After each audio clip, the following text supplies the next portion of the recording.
கோலிவுட்ல வந்து இப்போ பெரிய ஹாட் டாபிக்கா ஓடிட்டு இருக்கிறது நம்ம விஜய் படத்துல இருந்து ஜோதிகா ஏன் விலகுனாங்க அப்படின்றது தான். விஜய் அவர்கள் நடிக்க அட்லி அவர்கள் 2வதா இயக்கக்கூடிய திரைப்படம் தான் விஜய் 61. இந்த படத்துக்கு இன்னும் டைட்டில் வைக்கலாம் அப்படின்னு சொன்னாலும் விஜய் 61 அப்படின்னு சொல்லி இளைய தளபதி விஜய் அவர்களோட ரசிகர்கள்லாம் ட்விட்டர் மூலமாகவும் ஃபேஸ்புக் மூலமாகவும் தெரிவிச்சிட்டு இருக்காங்க.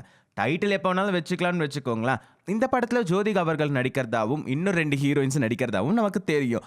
அந்த 2 ஹீரோயின்ஸ் சமந்தா மற்றும் காஜல் அகர்வால். சரி, 3 ஹீரோயின்ஸ் நடிக்கிறாங்க, விஜய் அவர்களும் நடிக்கிறாங்க, அட்லி அவர்கள் டைரக்ட் பண்றாங்க. ஸோ ஒரு பெரிய எதிர்பார்ப்போட இருக்க இந்த திரைப்படத்துல வந்து ஜோதிகாவும் விஜயும் ரொம்ப வருஷம் கழிச்சு ஜோடி சேர்ந்திருக்காங்க. குஷி திரைப்படத்துல இவங்க 2 பேரோட ஜோடியை பார்த்துட்டு இவங்க 2 பேரும் ஏன் ரியல் லைஃப் கப்பலா இருக்கக்கூடாது அப்படின்னு சொல்லி அந்த காலத்துல இருந்த நிறைய பேர் யோசிச்சாங்க. அந்த அளவுக்கு 2 பேரையும் ரொம்ப தத்ரூபமா காட்டின நம்ம எஸ்ஜே சூர்யா அவர்களுக்கு இந்த நேரத்தில் ஒரு தேங்க்ஸ் சொல்லிடலாம். ஆனால் ரீசெண்டாக வந்த ஒரு நியூஸ் என்ன அப்படின்னு கேட்டிங்கன்னா, இளைய தளபதி விஜய் அவர்கள் நடிக்கக்கூடிய இந்த திரைப்படத்திலேருந்து ஜோதிகா அவர்கள் விலகி போயிட்டாங்க அப்படின்னு சொன்னாங்க. இதுக்கு என்னடா காரணம் அப்படின்னு சொல்லி நம்ம எல்லாரும் யோசிக்கும் பொழுது புதுசாக ஒரு நியூஸ் கிளம்பியிருக்கு. இந்த படத்தோட ஒன்லைனை அட்லி அவர்கள் சொல்லியிருக்காரு.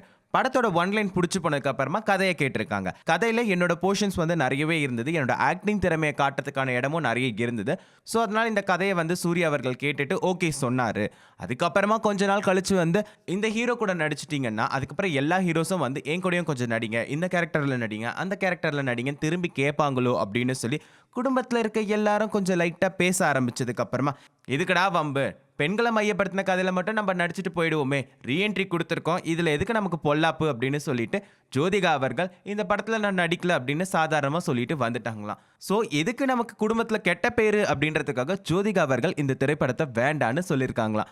ஜோதிகா அவர்களுக்கு படத்துல நடிக்கிறத விட குடும்பம் தான் முக்கியம் அப்படின்றத இது மூலமா ப்ரூவ் பண்ணிருக்காங்கன்னா பாத்துக்கோங்க. சரி வீடியோ பார்த்துட்டு அப்படியே போயிடாம கீழே இருக்க சப்ஸ்கிரைப் பட்டனை பிரஸ் பண்ணுங்க. சப்ஸ்கிரைப் பண்ணாதான் இன்னும் உங்களுக்கு சினிமா பத்தின நிறைய நியூஸ் எல்லாம் தெரிய வரும்.